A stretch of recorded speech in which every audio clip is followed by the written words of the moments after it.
উপসাগরীয় আরব দেশগুলোর একটা সাধারণ হিসাব ছিল, নিজেদের মাটিতে পরাক্রমশালী মার্কিন যুক্তরাষ্ট্রের সামরিক ঘাঁটি বসতে দাও আর নিশ্চিন্তে ঘুমাও।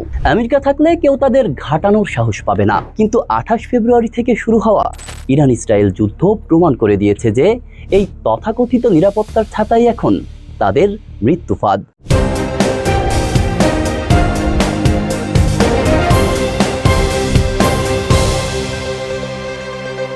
পরাশক্তিগুলোর এই ত্রিমুখী প্রক্সি যুদ্ধে প্রতিদিন হাজার হাজার কোটি টাকার রাজস্ব হারাচ্ছে কাতার, সৌদি আরব আর সংযুক্ত আরব আমিরাতের মতো দেশগুলো। বিদেশি বিনিয়োগ তলানিতে, আকাশসীমা অবরুদ্ধ আর নিজেদের মাটিতে থাকা মার্কিন ঘাঁটির কারণেই আজ তারা খোদ ইরানের মিসাইলের লক্ষ্যবস্তু। রয়টার্স, আল জাজিরা ও বৈশ্বিক আর্থিক ডেটা বিশ্লেষণ করে আজ আমরা দেখব কিভাবে পরাশক্তির ইগোর লড়াইয়ে আক্ষরিক অর্থেই নিঃশেষ হচ্ছে আরব বিশ্বের ট্রিলিয়ন ডলারের অর্থনীতি। যুদ্ধের প্রথম ধাক্কাটাই লেগেছে এভিয়েশন ও পর্যটন খাতে। আকাশসীমা বন্ধ থাকায় মধ্যপ্রাচ্যের হাবগুলো এখন কার্যত স্থবির। রয়টার্সের ডেটা বলছে 17 মার্চের মধ্যেই মধ্যপ্রাচ্যের প্রধান বিমানবন্দরগুলোতে প্রায় 30,000 ফ্লাইট বাতিল হয়েছে। এভিয়েশন ডেটা প্রোভাইডার সিরাম এর হিসাব শুনলে চোখ কপালে উঠবে।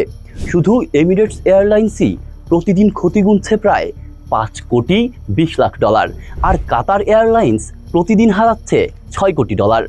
এর সরাসরি প্রভাব পড়ছে পর্যটনে।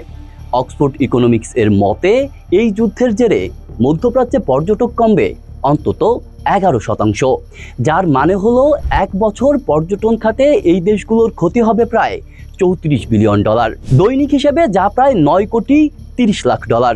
যে দুবাইয়ের ঝলমলে রিয়েল এস্টেটের মার্কেট নিয়ে এত গর্জন, তা এখন চরম আতঙ্কের মুখে। গোল্ডম্যান স্যাক্স এর বিশ্লেষণ বলছে মার্চের প্রথম 12 দিনেই আরব আমিরাতের রিয়েল এস্টেট লেনদেন গত বছরের তুলনায় 37% ধসে গেছে। বিনিয়োগকারীরা এই যুদ্ধবিধ্বস্ত অঞ্চলে টাকা ঢালতে ভয় পাচ্ছেন।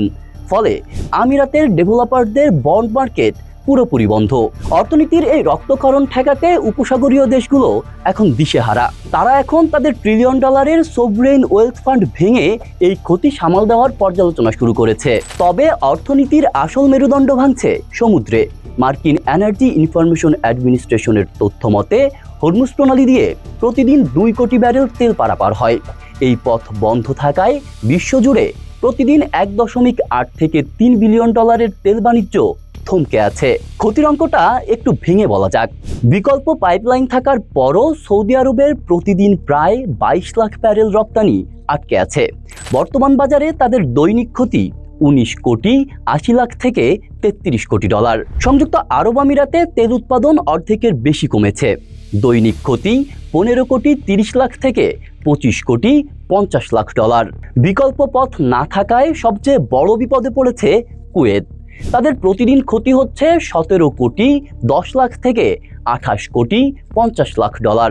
অর্থনৈতিক এই ধসের বাইরেও ভৌত অবকাঠামো এবং প্রাণহানির যে চরম মূল্য দিতে হচ্ছে তা অকল্পনীয়। ইরানের হামলায় কাতারের এলএনজি রপ্তানি সক্ষমতার 17%ই ধ্বংস হয়ে গেছে। এটি সারিয়ে তুলতে সময় লাগবে 3 থেকে 5 বছর, আর বার্ষিক ক্ষতি প্রায় 20 বিলিয়ন ডলার। তবে এর চেয়েও মর্মান্তিক বিষয় হলো পরাশক্তির এই নোংরা ইগোর লড়াইয়ে রক্ত ঝরছে নিরীহ প্রবাসী শ্রমিকদের।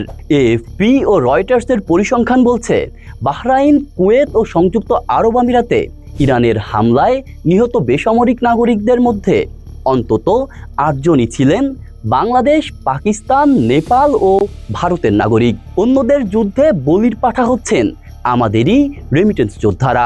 নিজেদের অস্তিত্ব বাঁচাতে আরব দেশগুলো এখন মরিয়া হয়ে বাক্য চ্যানেল কূটনীতি চালাচ্ছে। জেনেভায় জাতিসংঘে তারা জরুরি বিতর্ক ডেকেছে। তবে রয়টার্স সবচেয়ে চাঞ্চল্যকর যে তথ্যটি দিয়েছে তা হলো সৌদি আরবের পররাষ্ট্রমন্ত্রী ইরানকে নিশ্চিত করেছেন যে তারা বা অন্য কোনো উপসাগরীয় দেশ তাদের আকাশসীমা বা ভূখণ্ড ব্যবহার করে যুক্তরাষ্ট্রকে ইরানে হামলার অনুমতি দেবে না। কিন্তু রিয়াদ এও শর্ত দিয়েছে যে ইরান যদি তাদের ভূখণ্ড বা জ্বালানি স্থাপনায় হামলা চালায় তবে বাধ্য হয়ে তারা মার্কিন বাহিনীকে তাদের ঘাঁটি ব্যবহারের অনুমতি দেবে। সব মিলিয়ে আরব বিশ্ব এখন পড়েছে ইতিহাসের সবচেয়ে বড় শাখের করাতে। মার্কিন সামরিক ঘাঁটি তাদের বাঁচাতে তো পারেইনি, উল্টো তাদের ট্রিলিয়ন ডলারের অর্থনীতিকে খাদের একেবারে কিনারায় ঠেলে দিয়েছে।